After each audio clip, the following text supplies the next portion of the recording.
Bonjour à tous, cette vidéo est destinée aux élèves de seconde de Sainte-Élisabeth. Il s'agit du cours de mathématiques, donc d'une lecture commentée du document de cours et en particulier le sous-paragraphe C du grand paragraphe 3 sur l'échantillonnage et l'estimation. Vous avez dans une première vidéo eu la lecture commentée des sous-paragraphes A et B. Maintenant, il s'agit du troisième sous-paragraphe. Ce sous-paragraphe s'appelle « Fluctuation d'échantillonnage ». On a dans la vidéo précédente et dans les sous-paragraphes précédents vu comment simuler des échantillons et calculer des fréquences sur un exemple qui était le lancer d'un dé équilibré à 6 faces sur lequel on observait la fréquence d'apparition du 6. Avec ce programme Python, j'ai lancé ce programme Python plusieurs fois et je n'ai pas toujours obtenu le même résultat. J'ai obtenu 0,18 deux fois, et puis après j'ai obtenu 0,154, 0,172, 0,142. Donc on peut remarquer que ce sont des nombres différents, donc c'est ce qu'on appelle la fluctuation d'échantillonnage. Quand on fait plusieurs échantillons, on n'obtient pas toujours le même résultat, et c'est normal parce que c'est le hasard. Par contre, on obtient des résultats qui sont quand même proches les uns des autres. Vous voyez que ça commence toujours par 0,1 et quelque chose.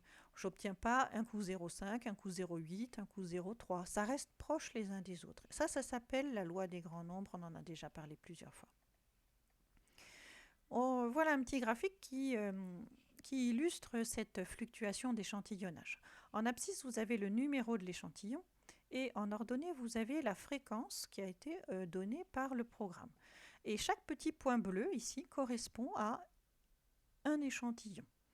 On peut remarquer que toutes les valeurs varient, ça c'est sûr, c'est pas toujours la même valeur, mais que toutes ces valeurs sont proches les unes des autres et sont proches également de la valeur théorique qui est de 1/6, qui se trouve ici, 1/6.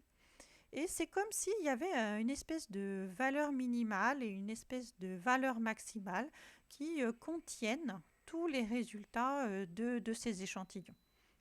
Alors ça peut se démontrer, il y a une théorie derrière, qui est une théorie statistique relativement simple, mais dont je ne vous ferai pas la démonstration. Et ces deux valeurs, là, cette espèce de valeur minimale et cette espèce de valeur maximale, ça peut se calculer. Et ça peut se calculer avec une formule relativement simple qui est 1 sur racine de n, où n est la taille de l'échantillon. Donc là, par exemple, ça serait 1 sur racine de 500. C'est-à-dire que par rapport à cette valeur théorique là qui est en orange, on peut s'écarter de 1 sur racine de 500 dans les deux sens, donc plus ou moins 1 sur racine de 500, et on a à peu près tous les échantillons. Alors à peu près, parce qu'il y en a quand même quelquefois un ou deux qui sortent de cette espèce de couloir là, si vous voulez. Alors ce qu'on va vous demander de faire, vous, élèves de seconde, c'est de savoir faire des séries d'échantillons. Alors, qu'est-ce que c'est qu'une série d'échantillons? Un échantillon, c'est plusieurs fois une expérience aléatoire. Une série d'échantillons, c'est plusieurs échantillons. Donc, c'est plusieurs fois l'expérience aléatoire. Donc, c'est pour ça qu'il y a deux nombres dans une série. Il y a grand N, qui est le nombre d'échantillons, et il y a petit n, qui est la taille de l'échantillon. Et ce que vous devez savoir, c'est programmer, c'est-à-dire simuler en Python une série. Alors voilà la fonction, je l'ai écrite pour vous, il va falloir que vous la reteniez. Def pour définir une fonction, série avec les deux paramètres, grand N et petit n. Grand N, donc c'est le nombre d'échantillons. Petit n, c'est la taille de chacun des échantillons, combien de fois on va lancer le dé. Et on a une boucle for pour une répétition, puisqu'on fait plusieurs échantillons, il va falloir répéter grand N fois un échantillon. Donc ici, par exemple, si j'ai tapé dans la console série 2,5, ça veut dire que je veux 2 échantillons et que dans chacun des échantillons, il y ait 5 lancés. Donc vous voyez bien que la première ligne, c'est le premier échantillon, la deuxième ligne, c'est le deuxième échantillon. Alors une petite question pour voir si vous avez compris. Que doit-on taper dans la console pour obtenir une série de 10 échantillons de taille 1000? Alors on va taper série. En premier, le premier nombre qu'on met, c'est grand N, c'est le nombre d'échantillons. Alors combien il y a d'échantillons? 10. Et en deuxième, le deuxième nombre, c'est la taille de l'échantillon. Combien il y a de lancers dans un échantillon? Eh bien, on en veut 1000. Donc, on va mettre série 10, 1000. Vous avez la réponse juste en dessous. Alors, on peut le faire si on veut. Vous voyez, la fonction série, elle est ici. Donc, si je tape série 10, alors 1000 sur mon écran, ça va pas beaucoup, ça va être compliqué à voir, mais on va mettre, je sais pas moi, 15, parce que comme ça sera moins grand et on le verra mieux. Vous voyez que j'ai, alors je vais agrandir un petit peu la console pour qu'on voit mieux. 1, 2, 3, 4, 5, 6, 7, 8, 9, 10, 11, 12, 13, 14, 15. Donc là, j'ai les 15 lancés du premier échantillon. Et puis, j'ai premier échantillon, deuxième échantillon, troisième échantillon, quatrième échantillon, etc. Et j'en ai bien 10 en tout. Ça, c'est une série. Donc, en tout, il y a combien de fois de lancers de dés? Eh bien, il y a 15 fois 10, 150. Donc ça, une série de 150 lancers, c'est une série donc de 10 échantillons de taille 15. Alors, sur une série, qu'est-ce qu'on veut faire? On voudrait regarder le nombre d'échantillons, ou plus exactement sa proportion, mais d'abord dans un premier temps, le nombre d'échantillons qui s'écartent de la valeur théorique de moins de 1 sur la racine carrée de n. Voilà, c'est écrit ici.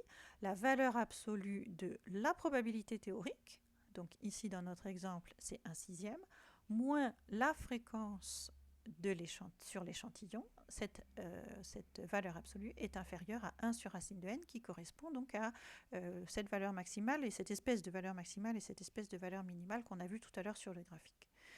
Alors, vous devez retenir cette fonction qui s'appelle nombre écart. On a besoin de deux bibliothèques, random et math. Random, c'est pour le hasard, et math, c'est pour des fonctionnalités mathématiques, comme la valeur absolue ou bien la racine carrée. La racine carrée, elle est ici, SQRT, et la valeur absolue, elle est ici, ABS. Alors, on a un compteur qui est égal à 0 au départ, puisque au départ, on n'a rien fait, on n'a pas d'échantillon, on n'a pas de lancer de dés, au départ, il y a 0. For K in range de grand N. Donc ça veut dire qu'on va réaliser une série de grand N échantillons. Sur chacun des échantillons, on va calculer la fréquence. Et si cette fréquence, en valeur absolue, si l'écart entre la fréquence et 1/6 en valeur absolue est inférieur à 1 sur la racine carrée de n, alors on va augmenter 1 dans le compteur. Donc le compteur compte le nombre d'échantillons pour lesquels la fréquence s'écarte de la valeur théorique de moins de 1 sur racine de n. Alors quand je l'ai fait dans la console, par exemple, ça m'a donné ça. Si j'ai tapé nombre écart 100, 1000 et que ça m'a répondu 98, ça veut dire quoi? Alors je continue à lire mon document, je vous affiche le résultat. Ça veut dire qu'on a fait 100 échantillons, que chacun des échantillons avait 1000 lancés, et que sur ces 100 échantillons, il y en avait 98 qui s'écartaient de la valeur théorique de moins de 1 sur racine de 1000. Alors une petite question pour voir si vous avez compris. Pour trouver le nombre d'échantillons parmi une série de 10 échantillons de taille 500 qui s'écartent de la valeur théorique 1/6 de moins de 1 sur racine de 500, que doit-on taper dans la console? Alors on doit taper nombre écart et quelle valeur numérique trouver ici? Eh bien, combien d'échantillons? 10. Donc en premier, on va écrire 10. Quelle est la taille de l'échantillon? 500. Donc en deuxième, on va écrire 500. Et vous avez la réponse sur votre document de toute façon en bas de la page. Alors, ce nombre est intéressant dans la mesure où il va nous permettre de calculer la fréquence. La fréquence, c'est le nombre divisé, le nombre donc d'échantillons qui s'écartent de la valeur théorique de moins de 1 sur racine de n, divisé par le nombre total d'échantillons qui est ici. Donc cette fonction frec écart, c'est exactement la même fonction que celle d'avant, qui s'appelait nombre écart, et la seule différence, c'est que à la fin, ici, on divise par grand N. Donc, si je le fais dans la console, je l'ai fait et ça m'a donné ça, regardez. Frec écart 500, 200, réponse 0,994. Alors ça veut dire quoi? Ça veut dire qu'on a fait 500 échantillons, que chacun des échantillons, il y avait 200 lancés dedans, et que sur ces 500 échantillons, il y avait 0,994, c'est-à-dire 99,4%, qui s'écartait de la valeur théorique de moins de 1 sur racine de 200.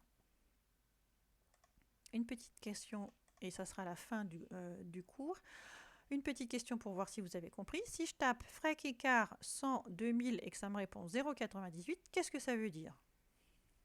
Eh bien, ça veut dire qu'on a réalisé une série de 100 échantillons, que chacun des échantillons, il y avait 2000 lancés, que sur ces 100 échantillons, décidément j'ai du mal à lécher choche, sur ces 100 échantillons, pardon, il y en avait 0,98, c'est-à-dire 98% qui s'écartaient de la valeur théorique de 1 sixième de moins de 1 sur racine de 2000.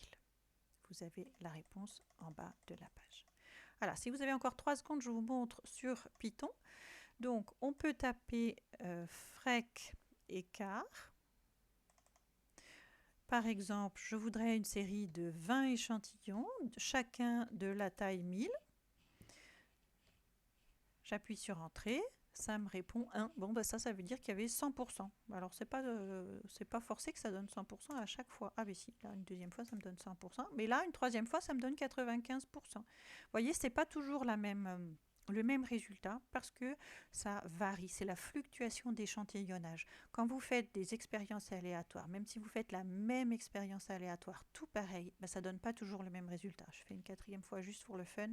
Voilà, ben ça me redonne 1, je refais une dernière fois, ça ne change pas tant que ça, vous voyez finalement. Voilà, cette vidéo est terminée, à bientôt.